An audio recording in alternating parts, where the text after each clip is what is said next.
আসসালামু আলাইকুম ভিউয়ার্স, কেমন আছেন? তাওসিনা ফ্যামিলি ব্লগে সবাইকে স্বাগত। শুরু করছি নতুন একটা ভিডিও বানানোর জন্য। এই যে অ্যারেঞ্জমেন্ট করলাম, আজকে ট্রাই করব ক্যাশু নাট সালাদ তৈরি করতে।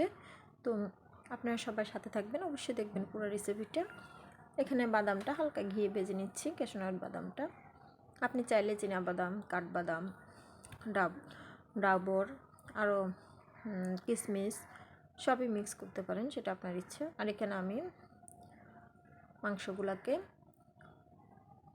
ময়দা দিয়ে মেখে বিভিন্ন মশলাপাতি, গোলমরিচ, জিরা, ধনিয়া গুঁড়া, আদা, রসুন সব মিলিয়ে কিছুক্ষণ ম্যারিনেট করে তারপরে হালকা ভেজে নিয়েছি। এখানে দেখতেই পাচ্ছেন টমেটো কুচি, গাজর কুচি। আপনার পছন্দ মতো সালাদ আইটেম অ্যাপ্লাই করতে পারেন, তাতে কোনো সমস্যা নেই। আপনার যেটাই পছন্দ, যেটাই খাবেন সেটাই অ্যাপ্লাই করতে পারেন। ক্যাপসিকাম, লেটুস পাতা, পুদিনা পাতা, ধনিয়া পাতা, শসা, গাজর, বাঁধাকপি, আপনি যাই পছন্দ করেন কাঁচা সবজি, আপনি যেটা খেতে বেটার মনে করেন সেটাই আপনি এখানে অ্যাপ্লাই করতে পারেন, কোনো সমস্যা নেই। আসলে খাওয়া দাওয়া হচ্ছে রুচির ব্যাপার, যার যেমনটি ভালো লাগবে, যেমনটি খেতে ইচ্ছা করবে আপনি রুচিসম্মতভাবে খাবেন। ওই জিনিসে ওটা দিতে হবে, সেটা দিতে হবে এমন কোনো আমার মনে হয় বাধ্যবাধকতা দরকার নাই। সেক্ষেত্রে আমি আমার পছন্দ মতে সালাদ আইটেম অ্যাপ্লাই করলাম।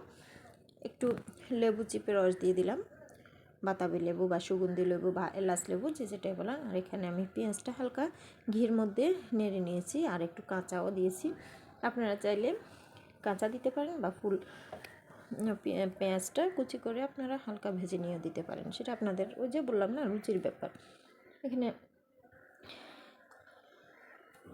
এখানে আমি ফলের মধ্যে ইউজ করছি, ডালিমটা চয়েস করছি। আপনি আঙ্গুর, ডালিম, আপনার পছন্দ মতে আপেল, নাশপাতি এগুলো অ্যাপ্লাই করতে পারেন, সেটা আপনি যদি মনে করেন যে ক্যাশু নাট সালাদটা আপনি ফল দিয়ে খাবেন, সেক্ষেত্রে আপনি ফলের আইটেমটা ইউজ করতে পারেন। আর যদি মনে করেন আপনি কাঁচা সবজি সালাদ আইটেম দিয়ে খাবেন, সেভাবে সালাদ আইটেম অ্যাড করতে পারেন, সেটা আপনার সম্পূর্ণ নিজের ব্যক্তিগত ব্যাপার।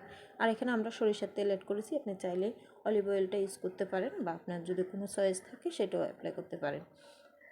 গোলমরিচের গুঁড়ো অ্যাড করতে পারেন, বিট লবণ ইউজ করতে পারেন, যদি এটা স্বাস্থ্যসম্মত না, আমি এটা সাজেস্ট করব না। আর চাইলে আপনারা গোলমরিচ সাদাটা ইউজ করতে পারেন, দেখতেও সুন্দর আসবে। এ দেখেন আলহামদুলিল্লাহ ছালাটা খুব মজা হয়েছে। আর এটা আমি বানাই নাই, আমার বোন বানাইছে, এই আর কি। তো সবাই ভালো থাকবেন, সুস্থ থাকবেন। আল্লাহ হাফেজ, আসসালামু আলাইকুম।